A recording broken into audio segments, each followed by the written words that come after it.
प्रश्न है, उस वैद्युत क्षेत्र की तीव्रता का मान व दिशा ज्ञात कीजिए। वैद्युत क्षेत्र की तीव्रता का मान और दिशा हमको ज्ञात करनी है जो एल्फा कण को संतुलित कर सके। तो एल्फा कण को संतुलित कर सकते, मान लो ये एल्फा कण है। ठीक। तो एल्फा कण का हमको द्रव्यमान दिया गया m, और ये कितना दिया गया, 6.68 गुणे 10 की घाते -27 किलोग्राम। और एल्फा कण पर आवेश दिया है, क्यू का मान हमको दिया गया है 3.2 गुणे 10 की घाते -19 कूलाम। धनावेशित कण है। तो एल्फा कण धनावेशित कण है ना। इस पर 2 इकाई का धनावेश होता है। किसी वस्तु का भार हमेशा कहाँ काम करता है, ऊर्ध्वाधर नीचे की ओर। एल्फा का अगर मान हमने एम माना तो भार हो जाएगा एम जी। एम जी कहाँ काम करेगा, नीचे की ओर। किसी वस्तु का भार कहाँ काम करता है, हमेशा ऊर्ध्वाधर नीचे की ओर काम करता है। अब ये संतुलित कब होगा, जब इस पे लगने वाला वैद्युत बल, जो कि आवेशित कण है, वैद्युत क्षेत्र में स्थित है, तो इस पर बल लगेगा। और बल किस दिशा में लगना चाहिए, ऊपर की ओर लगेगा, तभी ये संतुलित हो पाएगा। तो लगने वाला वैद्युत बल F बराबर होता है Q इंटू ई। किस दिशा में काम करना चाहिए, ऊपर की दिशा में काम करना चाहिए। अब वैद्युत क्षेत्र की दिशा क्या होगी, है ना। जो धनावेशित कण होता है ना, उस पर लगने वाला जो बल होता है वो वैद्युत क्षेत्र की दिशा में होता है। और ऋण आवेशित कण होता है, उस पर जो लगने वाला बल होता है वो वैद्युत क्षेत्र की दिशा के विपरीत होता है। अब ये धनावेशित कण है, इस पर बल ऊपर की दिशा में लगना चाहिए, तो जो वैद्युत क्षेत्र की दिशा होगी वो ऊर्ध्वाधर ऊपर की ओर होगी।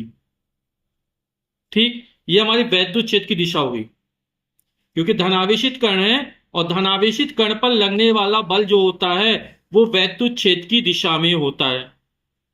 ठीक, तो आप लोग समझ गए। तो वैद्युत क्षेत्र की दिशा क्या होगी, ऊर्ध्वाधर ऊपर की ओर होगी। अब ये संतुलित कब होगा, जब लगने वाला वैद्युत बल और इसका भार दोनों बराबर और विपरीत हो। ठीक, यानी क्यू ई बराबर कितना हो जाएगा, एम जी हो जाएगा। तो एल्फा का संतुलन की अवस्था में हो कब होगा, जब वैद्युत बल किसके भार के बराबर हो, यानी एफ बराबर क्यू इंटू ई बराबर होगा एम इंटू जी। हमें वैद्युत क्षेत्र तीव्रता याद करनी है, तो ई का मान निकालना है। ई बराबर हो जाएगा एम जी अपॉन क्यू। मान रख देते हैं, एम का मान है 6.68 इंटू 10 की पावर -27, 6.68 गुणे 10 की घात -27। जी का मान होता है 9.8, 9.8 अपॉन क्यू, कण पर आवेश है और कितना है, एल्फा का 3.2 गुणे 10 की घाते -19 कूलाम का आवेश है। इसको हल करते हैं, यहां पे एक अंक बद दशमलव, यहां पे एक दशमलव दशमलव हटा देंगे।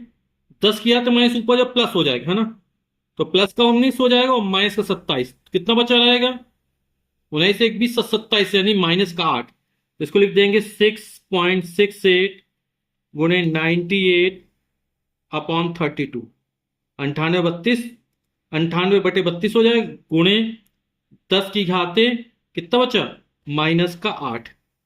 इसको 2 से काट देते हैं, 6.68 इंटू 2 चौके 8, एक बचा, 2 नाम 18, 49, और 16 दूनी 32 गुणे 10 की घाते -8। इसको 4 से काट देते हैं ना, तो 4 एकम 4, 2 बचेगा, 16 हो जाएगा, 4 चौक 16। इसको 4 से काटते हैं तो कितना, 4 एकम 4, 2 बचा, 26 हो जाएगा, है ना। तो 4 छंग 24, 25 26, 2 बचा, और 4 सते 28 गुणे 49/4 चौक 16। तो 1.67 में जब 49 का गुणा करेंगे तो ये हमारा आ जाएगा 81.83/4। 4 का बाद 4 दूनी 8, फिर एक बचा, भाग नहीं जाएगा, 0 बढ़ जाएगा, फिर 18 हो जाएगा। तो 4 चौक 16, 17 18, 2 बचा, और आगे 3 है, 23 हुए, 4 पंचे 20, तो 20.45। और यहां पर था 10 की घाते -8, तो गुणे 10 की घाते -8। वैद्युत क्षेत्र तीव्रता न्यूटन प्रति कूलम। तो दशमलव यहां एक स्थान खिसकाते हैं, तो यहां पर हो जाएगा 2.45 या 2.0 भी लिख सकते हैं। गुणे जब इस तब एक स्थान खिसकता है तो प्लस एक जोड़ेगा, तो -8 में प्लस एक जोड़ेंगे तो -7 न्यूटन प्रति कूलम। तो ये क्या होगा, वैद्युत क्षेत्र की तीव्रता हो जाएगी, है ना। और दिशा क्या हो जाएगी, ऊर्ध्वाधर ऊपर की ओर।